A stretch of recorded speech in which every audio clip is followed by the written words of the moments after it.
Face à la faiblesse des taux de vaccination contre le Covid-19, le cancer du col ou encore le programme élargi de vaccination de routine avec des statistiques encore en deçà des objectifs fixés, la région médicale de Thiès, avec le soutien des partenaires dont Plan International et UNICEF a lancé le programme SN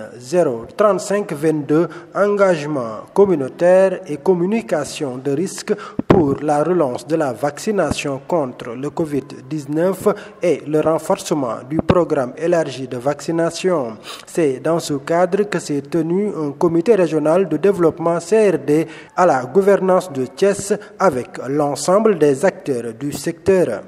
Je me réjouis vraiment de l'engagement de l'ensemble des acteurs, que ce soit les sages-femmes, que ce soit les infirmiers, tout le personnel du secteur de la santé, mais surtout des acteurs communautaires, les relais, les Badjanougor, le réseau des acteurs communautaires, même des sages-femmes à la retraite, les fonctionnaires qui sont dans le secteur éducatif se sont engagés pour prêcher la bonne parole, se sont engagés pour accompagner l'État du Sénégal dans le cadre de la campagne de communication qu'on mettra en place pour que vraiment les indicateurs soient boostés. La santé étant l'affaire de communauté, on ne peut que passer par les communautés pour pouvoir sensibiliser davantage les populations et leur faire comprendre les enjeux de l'heure. On a procédé au lancement du forum concernant le projet 3C Covid. Comme vous le savez, après qu'on est sorti de la pandémie de la Covid-19 et lors même de la pandémie, on avait remarqué quand même que la fréquentation des structures sanitaires avait baissé, ce qui a eu à impacter sur notamment le respect du calendrier vaccinal. Ce qui fait qu'aujourd'hui, nous continuons à vivre ces impacts-là. Et les indicateurs en ce qui concerne le programme élargi de vaccination de routine ont considérablement baissé au niveau de la région de Thiès et aussi pour la vaccination contre le cancer du col de l'utérus, le HPV. C'est ce qui a motivé la tenue de cette activité-là pour voir avec les partenaires que sont Plan International Sénégal comment faire pour encore booster les indicateurs. Ce qui motive la mise en œuvre du projet 3C Covid qui va travailler de concert avec les districts sanitaires et les infirmiers chefs de poste. Plusieurs activités seront ainsi déroulées pour l'atteinte des objectifs fixés par le projet 3C Covid, soit 600 000 personnes dans la région de Thiès, selon le médecin-chef du district sanitaire de Thiès, par ailleurs représentant du médecin-chef de la région médicale de Thiès. Ces activités vont tourner autour quand même des activités habituelles de sensibilisation, notamment les visites à domicile, des causeries, on va faire des focus group, on fera aussi des mobilisations sociales avec les différents acteurs qui seront sur le terrain,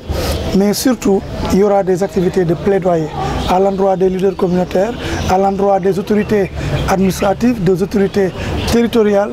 mais surtout aussi à l'endroit de certains leaders, notamment au niveau du conseil départemental et les autres organismes qui peuvent nous permettre quand même d'atteindre notre objectif. Et pour cela aussi, il y a des activités habituelles, comme notamment les stratégies avancées, les stratégies fixes que nous allons mener. Mais cette fois-ci, nous nous sommes dit qu'il était important de pouvoir quand même combiner ces deux stratégies. C'est-à-dire, quand on fera des mobilisations sociales, des causeries, il y aura toujours une équipe de vaccination qui sera là, qui va permettre de capter en tout cas les personnes qui sont déjà convaincues